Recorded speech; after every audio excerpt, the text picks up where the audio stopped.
ಧರ್ಮೋ ರಕ್ಷತಿ ರಕ್ಷಿತಃ ಅಂದರೆ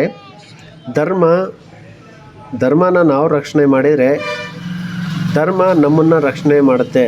ಅದೇ ರೀತಿ ವೃಕ್ಷೋ ರಕ್ಷತಿ ರಕ್ಷಿತಃ ಅಂದರೆ ಒಂದು ಮರನ ನಾವು ಕಾಪಾಡಿದರೆ ಮರ ತನ್ನ ಮೂಲಕ ಆಮ್ಲಜನಕದಿಂದಾಗಲಿ ಅಥವಾ ನೆರಳಿನಿಂದಾಗಲಿ ನಮ್ಮನ್ನು ರಕ್ಷಣೆ ಮಾಡುತ್ತೆ. ಈ ಥೀಮನ್ನು ಇಟ್ಟುಕೊಂಡು ಕತ್ಲಗೆರೆಯಲ್ಲಿ ಶ್ರೀ ಸ್ವಾಮಿ ವಿವೇಕಾನಂದ ಗೆಳೆಯರ ಬಳಗ ಇವರ ವತಿಯಿಂದ ಪರಿಸರ ದಿನನ ಊರಲ್ಲಿ ಮಿನಿಮಮ್ 100 ಗಿಡನ ನೆಡೋದ್ರ ಮೂಲಕ ಆಚರಣೆ ಮಾಡಲಾಯಿತು.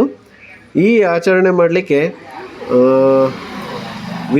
ಆಟೋ ವೀರೇಶು, ಆಮೇಲೆ ಅತ್ತಿಗೆರೆ ಮಂಜುನಾಥ್ ಮತ್ತು ನಾನು ಸೂಳೆಕೆರೆಯಿಂದ 100 ಗಿಡನ ಅಂದರೆ ಅದರಲ್ಲಿ ಸೀತಾಫಲ, ಪ್ಯಾರ್ಲ, ನೇರಳೆ ಮತ್ತು ನುಗ್ಗೆ ಗಿಡ, ಇವು ಗಿಡಗಳನ್ನ ಸೂಳೆಕೆರೆ ಫಾರೆಸ್ಟ್ ಆಫೀಸಿಂದ ನಾವು ತೊಗೊಂಬಂದು ಅಲ್ಲಿ ರಂಗಸ್ವಾಮಿ ಅಂತಂದು ಫಾರೆಸ್ಟ್ ವಾಚರು ನಮಗೆ ಗಿಡ ತರಲಿಕ್ಕೆ ತುಂಬ ಸಪೋರ್ಟ್ ಮಾಡಿದ ಜೊತೆಗೆ ಮಾಡಿದರು.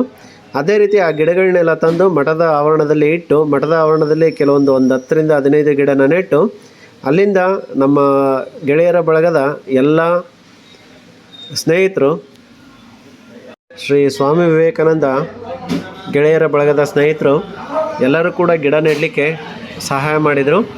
ಸೊ ಅದೇ ರೀತಿ ಕೆಲವು ಗಿಡಗಳನ್ನ ಸರ್ಕಾರಿ ಹಿರಿಯ ಪ್ರಾಥಮಿಕ ಪಾಠಶಾಲೆ ಕತ್ತಲಗೆರೆ ಇಲ್ಲಿ ಹಿಂದ್ಗಡೆಗೆ ತುಂಬ ಕಳೆ ಬೆಳೆದಿತ್ತು. ಈ ಕಳೆನ ಕ್ಲೀನ್ ಮಾಡಲಿಕ್ಕೆ ನಮ್ಮ ಕುಂಬಾರ ದೇವರಾಜಣ್ಣವರು ಆ ಕಳೆನ ಕ್ಲೀನ್ ಮಾಡಲಿಕ್ಕೆ ಬ್ರಷ್ ಕಟರ್ ಮೂಲಕ ಅದನ್ನೆಲ್ಲ ಕ್ಲೀನ್ ಮಾಡಿಕೊಟ್ರು.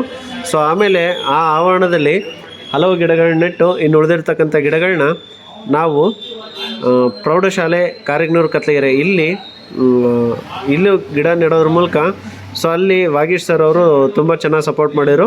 ಅದೇ ರೀತಿ ವಿದ್ಯಾರ್ಥಿಗಳಿಂದ ಗಿಡ ನೆಡೆಸೋದ್ರ ಮೂಲಕ ನಮ್ಮ ಈ ಪರಿಸರ ದಿನದ ಗಿಡ ನೆಡುವ ಕಾರ್ಯಕ್ರಮವನ್ನು ನಾವು ಮುಗಿಸಿದ್ವಿ.